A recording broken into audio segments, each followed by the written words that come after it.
The Interstellar soundtrack was one of the most mind-blowing scores I heard in terms of atmosphere. When I listened to the soundtrack as I was watching the movie, I felt as I was floating in space with the protagonist because of how ethereal the soundtrack sounded. I think that is due to the amount of pads and reverb and organs that Hans Zimmer used. And inspired by it, I wrote my track Verge to Infinity, where I have some pads that sound similar to that style. And today I want to tell you about how I went about creating those pads, which are these ones.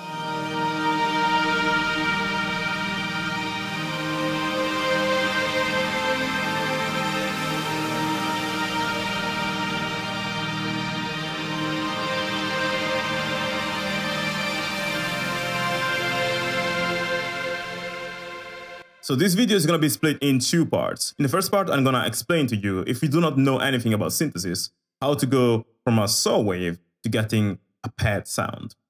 And in the second part, I'm going to explain you how I created this layer of pads to get that same sound. Right now, you might think to yourself, well, is that even important in the song? Well, let's check out how the song sounds like without the pads.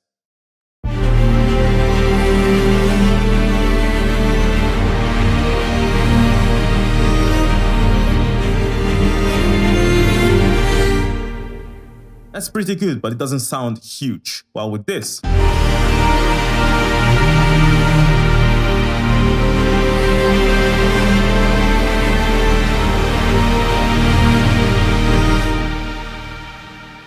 makes a complete difference, right?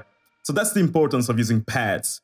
So now I should say a few things. This track that the tutorial is going to be based on is my track Verge to Infinity, which has just released a month ago. You might have checked it out. If you didn't listen to the whole track, feel free to listen to it on my YouTube channel. I'm gonna link it in the description of this video. On this YouTube channel, there's also a live stream video that I recorded while composing this track from scratch. So if you want to learn how I went from having an empty project file to an entire track that sounds the way it does now, you can check out the live stream on YouTube. It's free and it's split in 3 parts, and I'm gonna leave them in the description of this video as well. But now, without further ado, let's get into how I made this sound. Let's start with the formula. So what you need to do, what you need to have to create this sort of sound is 3 things. I used pad sounds with slow attack and slow release, and also some organs and strings. The second thing, I used a bit of delay to broaden things up, but there's a third thing, most fundamental thing. I used this. This is Valhalla Shimmer, which is one of the most big and spacious and atmospheric reverbs that I know of. So to give you an example of Valhalla Shimmer, this is what it sounds like on a piano note. If I remove it, there's a delay, but you lose all that incredible space. So Valhalla Shimmer is this reverb developed by Valhalla DSP. They also have a few other reverbs, Valhalla Room, Valhalla Ubermod, etc. And all of their reverb units cost $50, and they give you insane value. I use Valhalla Shimmer and Valhalla Rooms as my main reverbs, and I love them. So when I create pads, I always use this one because it's just incredible. So those 3 things. But now let's start starting from scratch, how to synthesize a sound that sounds similar to a pad. I'm gonna open the most basic synthesizer patch here. And by the way, this video is sponsored by the Evan Cinematic Music course, like the Evan Cinematic Synthesis course, sorry. So that's a course that can help you if you don't know how to synthesize sounds at all, because in that course, they explain you how to go about creating risers from scratch in your DAW, or creating pads, creating ramps, all the synthetic cinematic sounds, how to create them from scratch. There's lots of information about all those things in that course. If you want to check it out, it's going to be in the description of this video. But now let's talk about how to go about creating a pad. Now, let's say you never opened a synthesizer. Well, a synthesizer is done usually like this. You have oscillators, which are this. They are responsible of giving you sound when you press a note. So there's many types. There's a sine wave, triangle wave, square wave, saw wave. So each oscillator has a different, sound, pretty much. I'm just simplifying things. If you want to get the full explanation, get the cinematic synthesis course, or you can also look at tutorials on synthesis, a huge channel I love about synthetic sound design is Seamless channel, Seamless R. He makes tutorials about dubstep, but in his tutorials, there's also lessons about synthesis basics, which are very interesting, and they're all free, and he's very, a great teacher. But anyway, so you choose your oscillator, and as you hear now, it's like very raw sounding. It's not anything like what you heard before. And that's usually how synthesis starts. Now, of course, you can use presets in your libraries, which is what I did here. I used Juggernaut along with other libraries. But it's good to know the basics of synthesis, so then you can also tweak those presets in a way that represent the sound you are getting or you want to get. Now, in terms of pads, a good thing to do whenever you synthesize a sound is to ask yourself, what's the shape of this sound? So a pad doesn't sound like something like that's too aggressive. A pad sounds like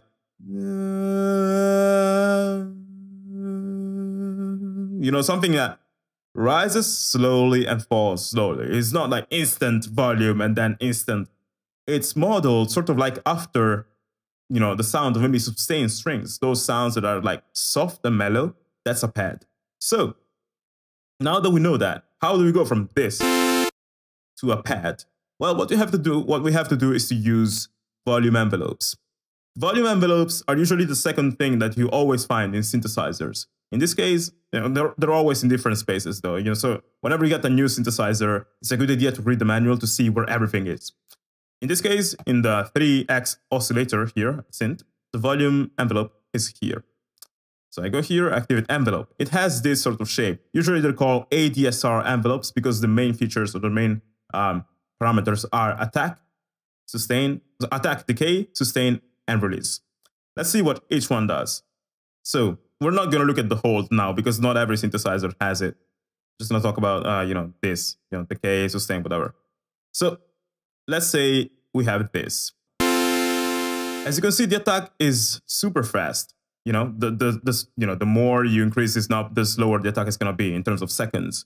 Right now, it must be 0 milliseconds, which means whenever I press a note, the volume is going to spike up instantly. But if I increase this, the volume rises much more slowly. So more attack means that's sort of like thing. So that's what we need in our pad. Now, let's see what the other features do. Now, decay and sustain. Sustain determines the volume at which the note will play on a sustained amount. So, for example, compared to this. You see, when I have low sustain, the note spikes and then it goes down to the low sustain. If I have high sustain, it will be held, it will be sustained at a higher volume. Decay determines how fast or slow the note reaches its sustained volume. And release instead determines, say I have a fast note like this, a fast envelope like this. The release determines how fast or slowly the note, when you release the note, how fast the sound goes from the sustained volume to 0. So if I have very long release like this, and I just press the note like this, it holds it for a long while. Or if I have a little release, it's instant. So now, with that aside, to create a pad, usually what you need to have is slow attack, slow release, and then you can play with sustain and decay as much as you like to get the intended sound. But usually I would leave the sustain quite high and the decay high as well, so that you press the note.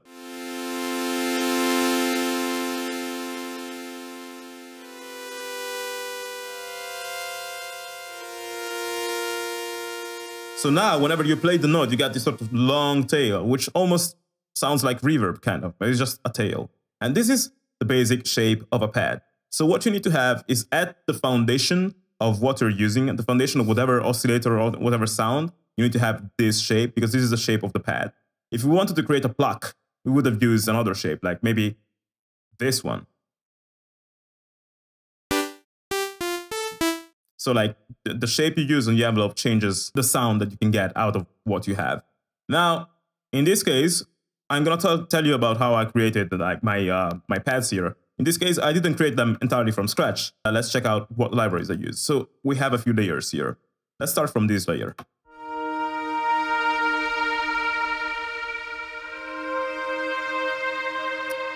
So for this layer, I'm using 2 sounds and a lot of reverb and delay. Let's strip them down. This sound, which I call the blade pad, let me remove the reverb and remove the effects. So this is the raw sound that I use. As you can see here, this is Juggernaut. It's a contact library, and in this case, this is where the ADSR envelope is. So this is the shape it has. As you see, slow attack, slow release, 100% decay and sustain, which means as long as I hold the note, it's gonna stay at that level. Now, the basic wavetable I'm using, like the oscillator, is Deep FM from the mover category. Juggernaut comes with 5 categories of pre-made oscillators, and each one is different.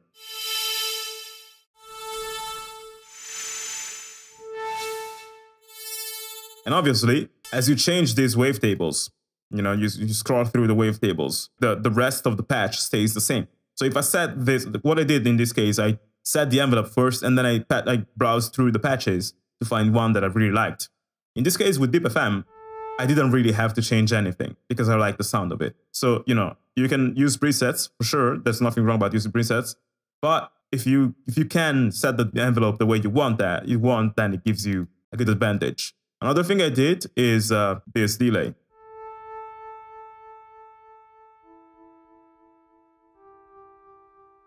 Now, delay is very important if you want to create space in your track. I talked about this in the tutorial, how to write cinematic intros or trailer intros. The delay is one of the things, along with reverb, that will give you the sense of vastness. Because if you're in a huge cave or in a huge space and you talk, you scream, there is the echo. And when we hear an echoing sound, our brain just thinks about, oh wow, I must be in a huge space, because this is the physics that happens when you talk in a huge space, or when you scream, you have a sound in a huge space, you have echo.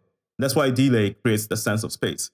It's not like delay equals space, it's just a mental illusion, and that's the way our brain interprets the sound of an echoing, interprets the echo, or an echoing sound. So using delay on your pads, not necessarily a bad idea, it's pretty good. Then I sent this to the reverb with my mixing routing, which, if you don't understand my mixer routing, I made a tutorial about how I route my mixer. You might want to find it on my YouTube channel. But basically, this blade pad is now linked to this Valhalla Shimmer. And with Valhalla Shimmer on,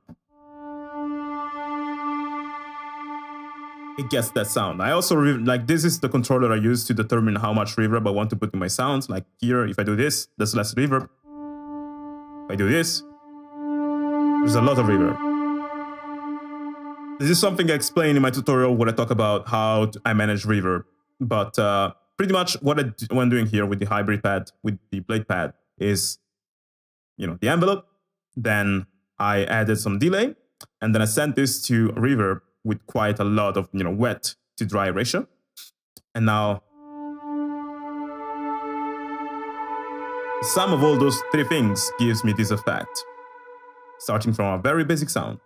Another thing I did, though, is I took a trumpets patch from Jaeger, which is a library from Audio Imperia, which, by the way, right now is on discount for $150 less than usual because of Black Friday. So if you're thinking of getting this library, this is a great time to do it. Now, with Jaeger, I use this trumpets patch to do the same thing. So if you check it out here,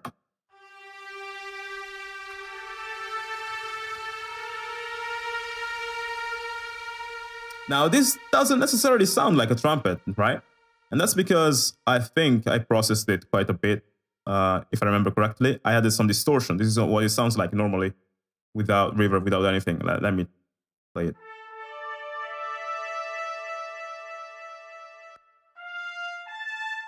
This is the sound of the trumpets, naturally.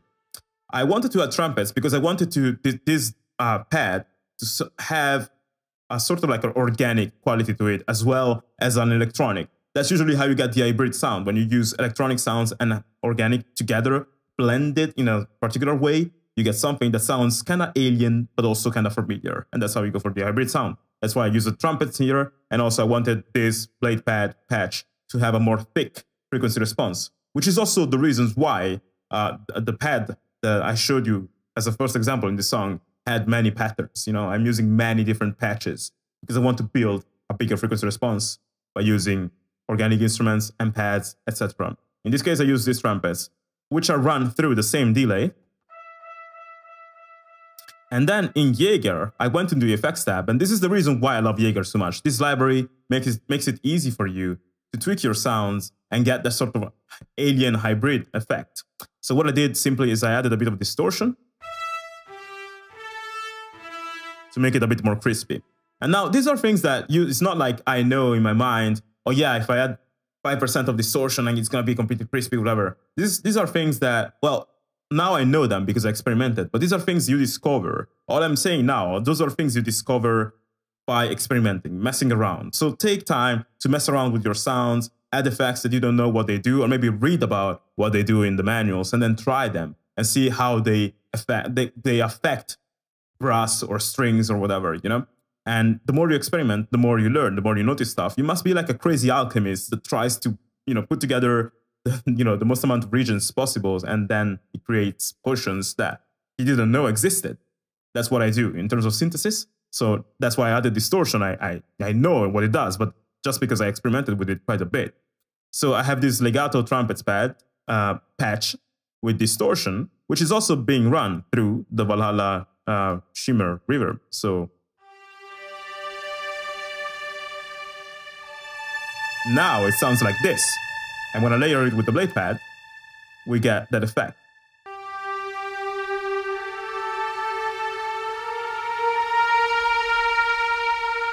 So that's one. Then below that, we also have this.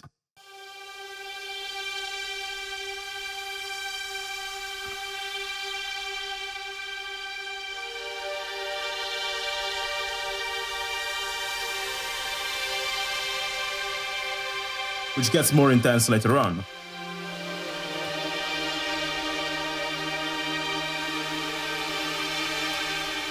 So what I'm doing with this layer of pads are two specific things. As you heard, there is sort of like a washing sound, like something like very white noise. And that's one thing I wanted to do with this pad.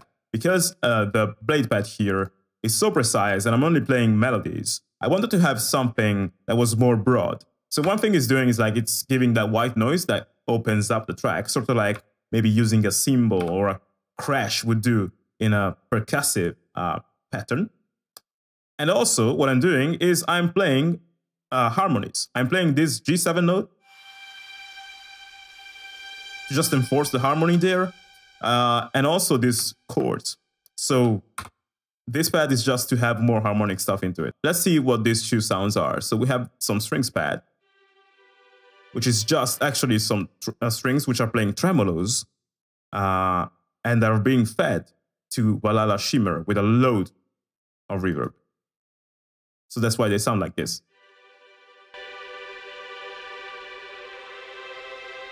So again, having the organic sound and also the hybrid sound.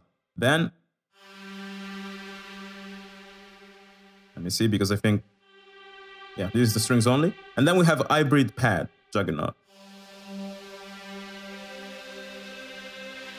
which is made of these two sounds. Same thinking as before in this case. Like we have two voices.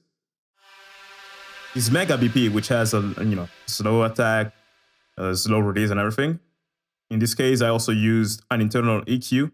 I removed the low frequencies and mid frequencies. In this case, I removed the lows and mid. I remember that. I remember I did that because pretty much what I wanted to have here was just the sort of a high end to play those harmonies without cluttering my mix. So a good thing to do if you want to play harmonies with your pads is to pick pads that don't have loads of low frequencies, because then you can play loads of notes without creating mud. When you have a sound that has loads of low frequencies, usually it's not a good idea to play such like 4-note chords or something. on low notes especially. But yeah, I removed the low end, the mid end, the mid range, and I put a phaser, get a bit of movement inside of it. This is without the phaser. This is with the phaser. Just very subtle. Then I also added a second voice to this MIDI out, which is this wavetable with some chorus and some distortion here.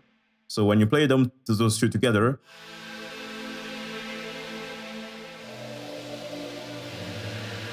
you get that effect. So the strings play along with these pads here, pretty much. And that's how I get that effect. Then, as the last thing, we have the layer of organs, which we're going to analyze now. But as you might have noticed, so far, the sounds we analyzed, they're from, they were from Jaeger, so I used presets, I didn't create them necessarily from scratch entirely. I could have done that, but sometimes it's just faster and easier to use presets to get the job done. There's nothing wrong in it, but you can also create these sort of sounds completely from scratch, starting from, for example, the saw wave that we saw before.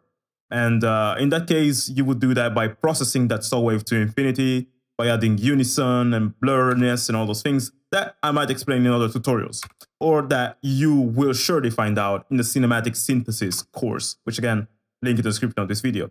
But pretty much, this is what our pad sounds like so far, right? So we have that melody there, we have the high end that feels like it's washing over us and everything, which is what is also creating lots of space. Like, space is both created by this huge reverb sound, but also by that high end that we now have thanks to the hybrid pads. But what we need now to get that top-notch Interstellar sound, and this is optional, but organs in that soundtrack were very important. And what I have here is indeed a patch of organs playing this.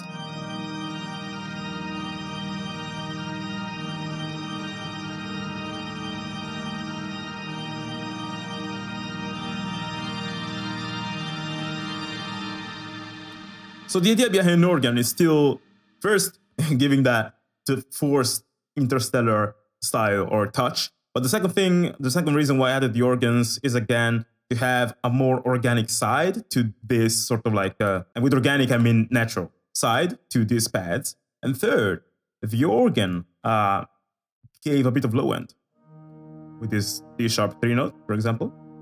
So I added it for those three reasons. Now in this case, for the organ, I used Contact Factory library, and I used two different patches for the organ. I used the KH Neum, so the pedal version, which is this one.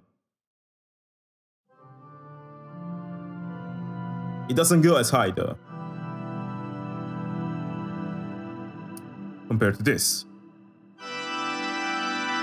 Like, there's a different range there, like in terms of timbre, which is why I'm using this one. Like, since we already have pads which are super high and everything, it doesn't make sense to use such a high organ again as a layer. Our pads right now, they lack low end, they lack the sort of like a deep, warm sound to them. So this organ was meant to provide that.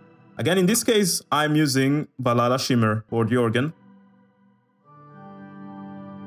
Not too much of it though, just a bit. But Valhalla Shimmer is so powerful that even if you don't put a lot of it, you just get incredible amount of tail to it.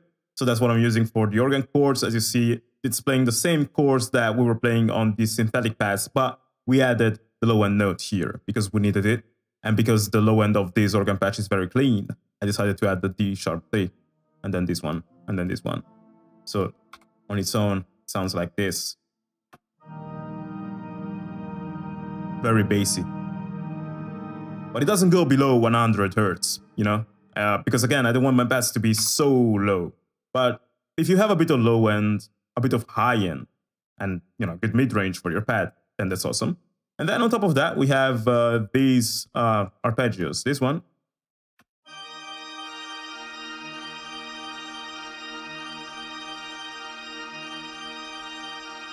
Which is sort of like following the notes in our, in our chords here. But they're, they're sort of like inverted or whatever. I don't know how to call this, but these notes, they belong to this chord. These notes, they belong to the chords we're playing here. And I'm just, tripping over the various notes. And then since I wanted to go for a more Interstellar vibe, or an organ that sounded more interesting, I added some, I don't know how to call them, but this arpeggio here, which is like,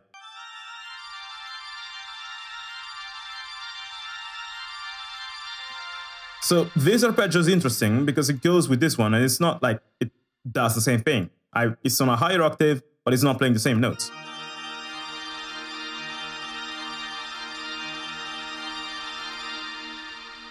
So it might sound a bit like messy, but actually it's not so messy first because it's on such a high notes. Like if I did this on low notes, it would have, clashed more with whatever we're writing here. But since the other organs are not getting so high, if I add this, it doesn't clash so much. Secondly, it's belonging to the same harmony, so it doesn't clash in that sense, like the same scale and everything. And third, while it's not playing the same notes as this one, it's sort of like following the same rhythm, or it has a repeating pattern, just like the first arpeggio. So for those reasons, it sounds pretty okay.